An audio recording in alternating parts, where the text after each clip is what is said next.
As chairman of the Welcoming Committee, it is my privilege to extend a laurel and hearty handshake to our new... It's been called the most outrageous comedy of all time, a film that wouldn't survive 5 minutes in today's culture. But behind the chaos, crude jokes, and cowboys breaking wind at the campfire, Blazing Saddles was way more than a slapstick western. It was risky, rebellious, and full of wild stories Hollywood didn't want you to know. Richard Pryor was the original star, but lost the role. Number 20. Richard Pryor was the original star, but lost the role. Most people know Richard Pryor as a groundbreaking comedian, but fewer know he was almost the star of Blazing Saddles. He co-wrote the script with Mel Brooks and was a creative force behind its bold, edgy humor. Pryor pushed the film's sharp racial jokes to expose real issues, not just a shock. But when casting began, Warner Brothers got nervous. His off-screen behavior, including substance use and unpredictability, made them see him as too risky. Mel Brooks fought to keep Pryor in the lead, but the studio wouldn't budge. They feared delays, legal trouble, or bad publicity. Pryor was disappointed but kept working behind the scenes, shaping the script's raw tone and fearless energy. Eventually, Cleavon Little was cast as Sheriff Bart. His calm, polished style gave the character a charming, sarcastic edge that worked. Little's performance helped ground the film. His delivery made the risky jokes feel smart instead of just loud. Even though Pryor wasn't on screen, his influence is in every scene. He later admitted the film probably worked better with Little in the role. That surprising mix of Pryor's bite and Little's elegance is what made Blazing Saddles both powerful and lasting. Number 19. The sheriff's gun had a real bullet by mistake. During filming, a near tragedy involving Cleavon Little almost changed Blazing Saddles forever. In one scene, his prop gun was accidentally loaded with live bullets instead of blanks. No one noticed the mistake until moments before filming, just seconds from disaster. The set was thrown into panic, and production was shut down immediately. Fortunately, the error was caught in time, and no one was hurt. The studio kept the incident quiet, and it was never widely reported. Back then, set safety wasn't as strict as it is now, and such accidents were more common than people realized. The prop master was replaced, and tighter safety rules were introduced right away. The footage from that day was never used, but the scare left a lasting impression. Cast and crew became much more alert after the incident. This close call added real tension behind the film's wild energy. If that gun had fired, the movie would be remembered for tragedy, not comedy. The incident reminded everyone how dangerous film sets could be, even for comedies. Afterward, safety checks became routine and likely prevented future problems. It's a hidden chapter of Blazing Saddles that proves that behind the jokes, serious risks were always present. Number 18. Gene Wilder wasn't the first choice for Jim. Gene Wilder's role as Jim the Waco Kid became one of the highlights of Blazing Saddles, but he wasn't the original choice. Mel Brooks first cast Gig Young, an Oscar-winning actor, expecting a strong performance. But just minutes into filming, Young collapsed on set. He was suffering from severe alcohol withdrawal and had to be hospitalized. The production was thrown into chaos, and a quick replacement was needed to save the schedule. Brooks immediately called Gene Wilder, who had been considered for another role, and begged him to fly in. Wilder read the script on the plane and arrived within a day. Despite no time to prepare, he stepped into the role seamlessly. His calm energy and tired look gave the character a lovable, laid-back vibe. That change helped balance the film's louder, more chaotic moments. Wilder's performance gave the movie unexpected emotional weight. His smooth delivery and subtle humor made his scenes stand out. The chemistry between him and Cleavon Little gave the story a heart it might have lacked. If Gig Young had stayed, the tone would have been much darker. Wilder's last-minute casting turned out to be the lucky break the film needed and helped make it unforgettable. Number 17. The studio tried to cut the campfire fart scene. One of the loudest and most talked-about scenes in Blazing Saddles almost didn't make it into the final cut. The campfire fart scene, now iconic, was nearly removed by Warner Brothers executives who thought it was too crude and childish. They worried it would damage the film's credibility.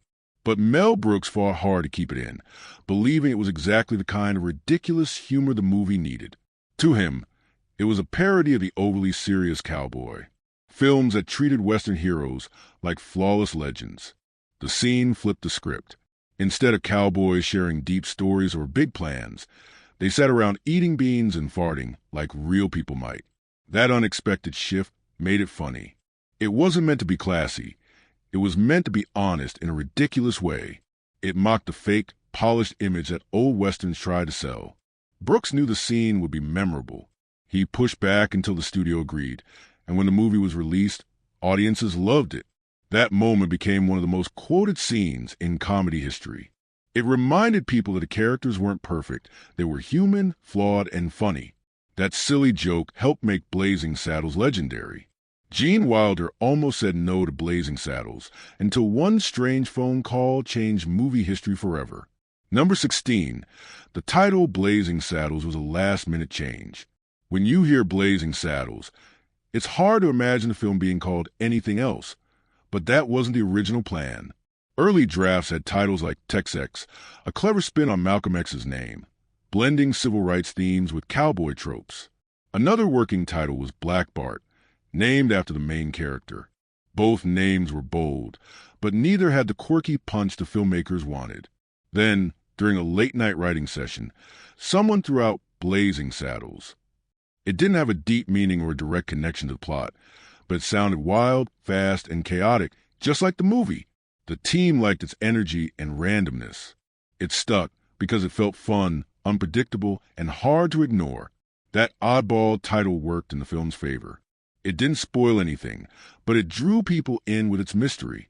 Viewers were curious about what a movie with such a strange name could be. It was a smart move for a risky, boundary-pushing comedy. If they had gone with Tex-Ex, the film might have been viewed more seriously and lost its edge. But Blazing Saddles gave it an identity, loud, weird, unforgettable. A random idea that perfectly captured the chaos and brilliance of a comedy classic. Number 15. Dom DeLuise's dance scene was almost cut. One of the wildest moments in Blazing Saddles is the chaotic musical number led by Dom DeLuise as Buddy Bizarre, a flamboyant choreographer. This wasn't the original script. It was a last-minute idea from Mel Brooks to completely break the film's structure. He wanted the movie to fall apart on purpose, and this random dance scene did just that. DeLuise brought full Broadway flair, making it loud, campy, and unforgettable. Studio executives hated it. They thought it was too weird, too chaotic, and too full of gay undertones. Some censors even pushed to cut it. But Brooks fought to keep it in, knowing its absurdity made the film unique. DeLuise's exaggerated performance didn't just add comedy, it subtly flipped stereotypes. Buddy had control and presence, rare for openly gay-coded characters at the time. The scene broke every rule, mocking not just westerns, but musicals too. That risk made Blazing Saddles stand out and last. Number 14. Count Dracula has a cameo. Seriously, in a blink-and-you-miss-it moment, Mel Brooks sneaks in one of the weirdest cameos of his career during Blazing Saddles' chaotic fight scene.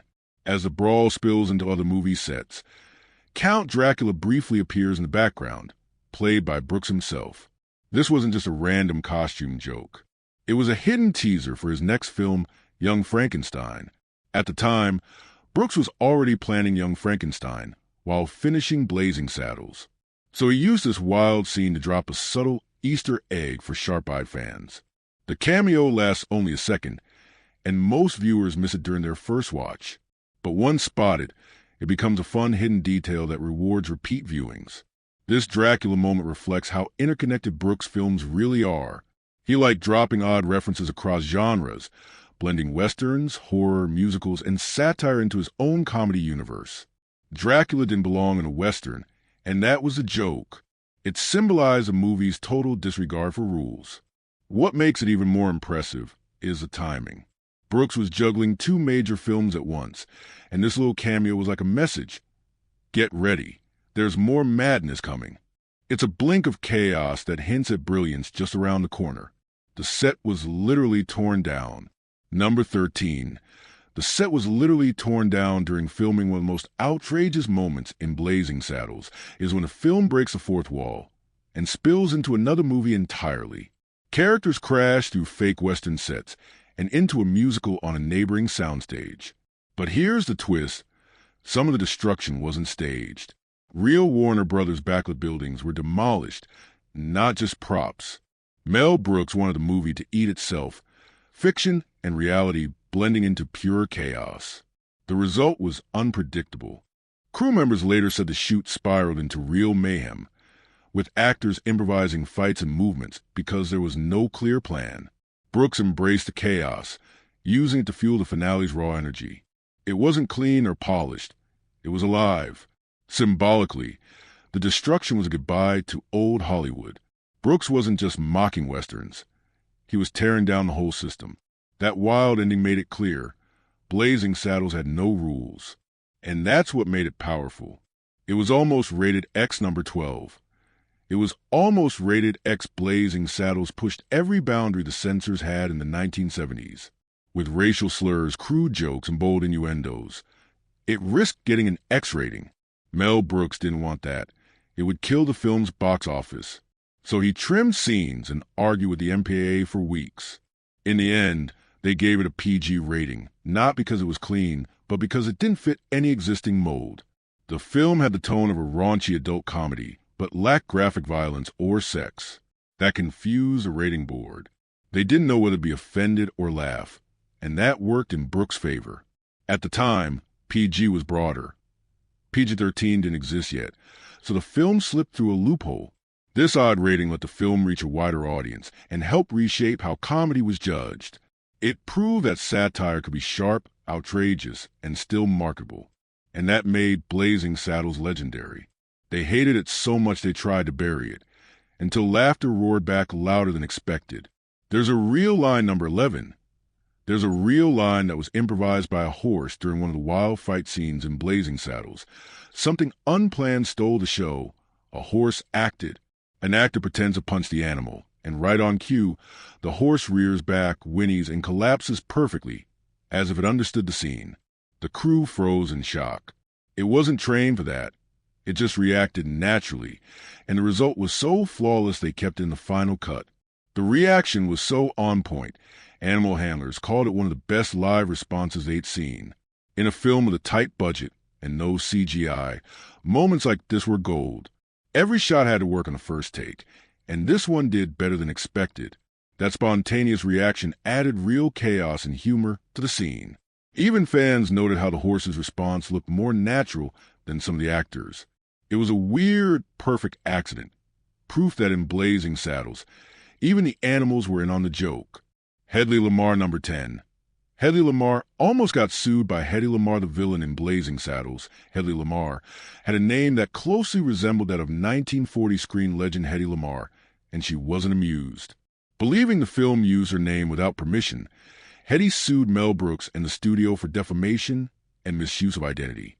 But the court ruled in Brooks' favor, declaring the name a parody protected under the First Amendment. The joke was considered fair use, not defamation, and the case was dismissed. Ironically, the lawsuit gave both Hedy and the film extra publicity.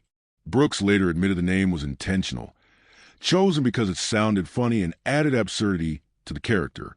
The recurring gag of people mispronouncing Hedley as Hedy made it even better. The case became important legally, as it helped clarify protections for parody in entertainment. Future creators cited it to defend their own comedic work. So, while Hedy lost the case, the fight over a joke ended up shaping how comedy and free speech coexist in film. The N-word debate, number 9. The N-word debate behind the scenes, one of the most intense behind-the-scenes battles on Blazing Saddles, was over the use of the N-word. Mel Brooks didn't want it in the script, but Richard Pryor insisted it stay. Pryor believed the world's power had to be shown to expose real racism, not avoid it. He argued that sugarcoating racism would weaken the film's message. These arguments led to hours-long, heated debates in the writer's room. Brooks eventually agreed, not because he liked it, but because he trusted Pryor's insight. Pryor knew how to mix comedy with truth, and he believed audiences would laugh, but also feel the sting behind the words. And he was right. The film used the slurs to mock hypocrisy, not glorify hate. The studio feared backlash, but the honesty paid off. Audiences didn't leave offended. They left thinking. Pryor's input made the film bolder, sharper, and more meaningful. It helped reshape comedy, proving that the uncomfortable truth can lead to fearless storytelling. Mel Brooks plays three roles. Number 8. Mel Brooks plays three roles. Everyone knows Mel Brooks played the goofy governor and the Native American chief in Blazing Saddles. But few notice his secret third role, a random German soldier in a chaotic studio fight. During the fourth wall-breaking scene, Brooks briefly appears in full German military gear before vanishing again. It's quick, bizarre, and easy to miss. This hidden cameo was classic Brooks, sneaking in extra jokes wherever possible. It wasn't scripted or credited. He reportedly threw on the costume last minute just for fun. Fans didn't catch it until years later, after watching frame by frame. Even then, some doubted it was really him until production photos confirmed it. The quick appearance reflects Brooks' total creative control. He wasn't just directing, he was physically inserting himself into the chaos. That 2-second gag is a favorite among die-hard fans. It shows how nothing in Blazing Saddles was wasted. Every second had potential for humor, even in the background. Number 7. The film nearly killed Mel Brooks' career. The film nearly killed Mel Brooks' career when the first rough cut of Blazing Saddles was shown to Warner Brothers execs. It bombed. The studio had called it a cinematic crime and wanted Mel Brooks fired. Executives said it was offensive, messy, and unsellable. Brooks was told to shut it down, re-edit, or walk away. But he refused. Brooks stood by his cut, convinced real audiences would get the humor the studio missed. He was right. At the first public screening, the crowd erupted in laughter and gave standing ovations. That changed everything. Suddenly, Warner Brothers saw a hit. They rushed to finish and release it. Brooks went from nearly fired to celebrated genius in weeks. The close call taught Brooks to trust his instincts over studio notes. It also showed how out-of-touch executives could be. That risk paid off, giving Brooks more freedom later in his career. Blazing Saddles didn't just survive, it made comedy history by refusing to play it safe. That's a real Slim Pickens reaction. Number 6. That's a real Slim Pickens reaction. Slim Pickens didn't fully understand the movie when he signed on. He came from serious westerns and thought Blazing Saddles was just another cowboy film. But during one chaotic scene, he improvised a now iconic line. Somebody go back and get a sh** load of dimes. That line wasn't in the script. It just came out of nowhere. The crew kept it because the delivery was too good to cut. Pickens had no idea the joke would become legendary. His confusion actually helped the scene feel more real.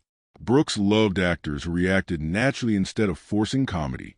Pickens' ability to stay in character, even when confused, gave the film a raw edge.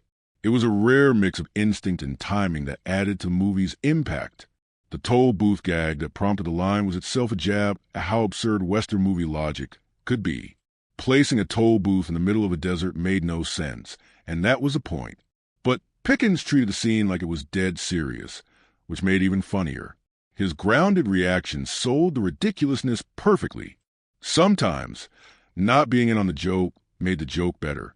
Pickens would later say that Blazing Saddles was one of his strangest jobs, but he respected Brooks' creativity and willingness to push limits. The famous line is now one of the film's most quoted moments.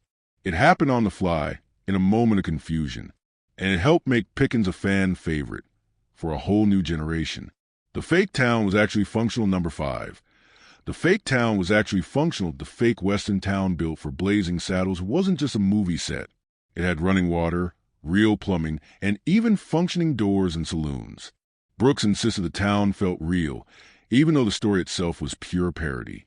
He believed actors perform better when the environment is fully built. That realism helped ground the film's chaos in something believable. The town was more put together than some real towns in the 1970s. Extras could actually use the toilets and sinks between takes. Some crew members even stayed in the buildings overnight during long shoots. Brooks spared no detail. If a door needed a slam, it was built to slam. This level of commitment gave scenes a gritty, lived-in feel. Set designers were shocked by the budget and effort going into something meant to look silly. But Brooks believed that great comedy needed structure behind the madness. The strong foundation allowed the wild humor to shine even brighter. The crew said it felt like living in a real frontier town, a real frontier town just with more fart jokes. That contrast made everything more entertaining. This wasn't a common practice at the time. Most sets were just fronts, fake walls, and false buildings. But Blazing Saddles raised the bar. Brooks set a new standard for comedy set design that influenced other spoof films for years. His idea: treat the silly stuff seriously, and it becomes even funnier. The functional town wasn't just a backdrop. It was a character in itself. It helped sell the illusion. Even when the script was breaking every rule, audiences could feel the weight of real wood and hear real echoes in the saloons. That kind of detail sticks with people. It's part why the movie holds up decades later. Harvey Korman couldn't stop breaking character. Number 4. Harvey Korman couldn't stop breaking character. Harvey Korman was one of the funniest people on set, and he knew it. The problem was, he couldn't stop laughing at his own jokes. He constantly ruined takes by breaking character, especially during the fart scene. To stay professional, he even wore nose plugs just to avoid losing the mid-shot. Still, it took 27 takes to get certain scenes right. The cast and crew found it both hilarious and frustrating. Korman's laughter became so expected that people started betting on how long he'd last before cracking. Brooks didn't mind the delays, though. He wanted the best version of each joke, and sometimes that meant waiting for Korman to pull himself together. His reactions were so genuine that they added charm to every scene. Korman's struggle to stay serious gave his villain, Hedley Lamarr, an odd kind of humanity. You could tell he was having fun, even while playing a nasty character. It made the villain more watchable and less cartoonish. His performance didn't feel forced. It felt like someone trying hard to be evil and still losing it at the madness around him. That balance helped make the movie's tone work. Behind the scenes, Korman became a running gag himself. Crew members made jokes about giving him laugh breaks between takes. His corpsing, a theater term for breaking character, was legendary. Brooks later joked that editing around Korman's giggles was the hardest part of post-production, but the results were worth it. Korman's inability to stay serious ended up improving the movie. It reminded everyone that the film was meant to be fun, even while taking risks. His crack-ups didn't ruin scenes. They made them more relatable. It was proof that even professionals sometimes lose it, and when they do, it's often comedy gold. The wild ending you saw wasn't the plan. Mel Brooks tore it up 5 times chasing something nobody saw coming. Number 3. The ending was rewritten 5 times. The original ending of Blazing Saddles was simple. The heroes ride off into the sunset. But Brooks wasn't happy with how flat it felt. He rewrote it over and over, eventually landing on the bizarre Hollywood studio break-in. That wild shift, from cowboy world to modern-day movie set, was inspired by Looney Tunes-style chaos. Brooks wanted the ending to reflect how off-the-wall the entire movie had been. He studied cartoons like Duck-a-Muck for timing and randomness. The final result had characters breaking the fourth wall, walking through movie sets, and even into a musical number. It was total madness, and that was the point. The film stopped being a Western and became a commentary on Hollywood itself. This twist gave the movie a final punch no one expected. Few comedies had ever dared to go that meta. The ending wasn't just funny, it was a statement about how movies treat genre, race, and story.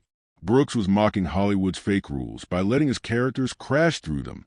Even though it confused some test audiences, it also earned respect from critics. That ending now stands as one of the boldest choices in comedy film history. Another little-known version of the ending had Sheriff Bart becoming a full-time actor in Hollywood. Brooks cut it because it felt too neat and didn't match the film's messy energy. The final cut, where characters hop in a limo and leave their own movie, was stranger, but fit the tone. That decision made the movie timeless. It showed that anything could happen in a Brooks film. Changing the ending 5 times sounds chaotic, but it was part of Brooks' process.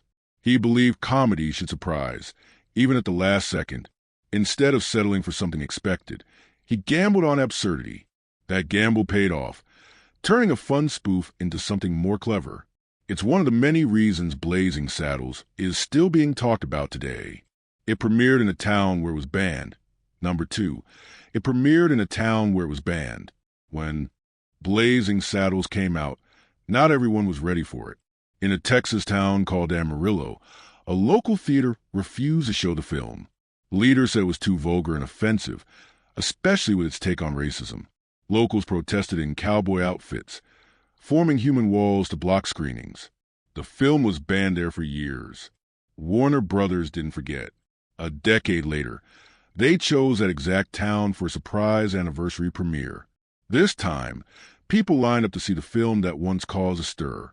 Many of the original protesters even showed up, not to block the doors, but to laugh.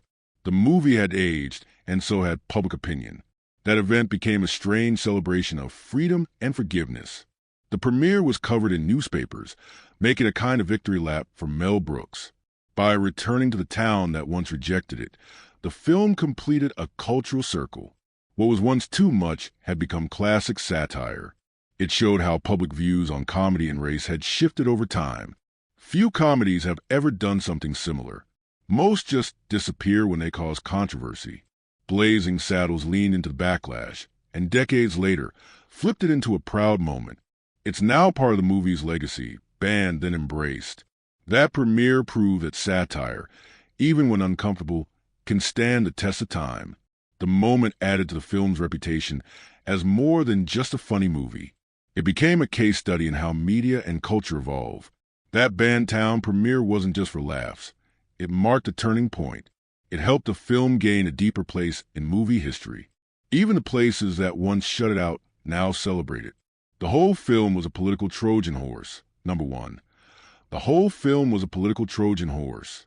On the surface, Blazing Saddles looks like a movie built on crude jokes and slapstick. But underneath, it was a political bomb hidden in a comedy box. Brooks and his team used humor to tackle heavy issues like racism, classism, and Hollywood hypocrisy. Most audiences were too busy laughing to notice the deeper punches. That's what made it so effective. Richard Pryor, who co-wrote the film, pushed for honest conversations about racism, even when wrapped in jokes. The jokes weren't just for laughs. They were tools to expose ugly truths. By slipping those messages into a goofy Western, Brooks reached people who'd never sit through a serious lecture. It was satire that hit like a freight train, and most didn't even realize they'd been hit. The film didn't just poke fun at racism. It mocked the systems that allowed it to thrive. The railroad bosses, corrupt politicians, and townsfolk represented real-world structures. Even Hollywood's fake diversity was put under the spotlight. It was a movie that criticized showbiz from within showbiz, all while pretending to be a fart joke fest. Today, Blazing Saddles is studied in film schools for its layered writing. It's held up as a masterclass in subversive storytelling. Professors break down their script to show how laughter can carry serious ideas. That mix of humor and social commentary is rare, and Brooks nailed it. The film became a political Trojan horse. Jokes on the outside, truth on the inside. That's why the movie still feels sharp, even decades later. It wasn't just making fun, it was making points. Brooks used comedy as a way to start hard conversations without being preachy. And in doing so, he created one of the smartest dumb movies ever made. That's the secret genius behind Blazing Saddles. Thanks for watching. If you enjoyed this video, don't forget to like, share, and subscribe. Click on the next video popping up on your screen for more amazing content.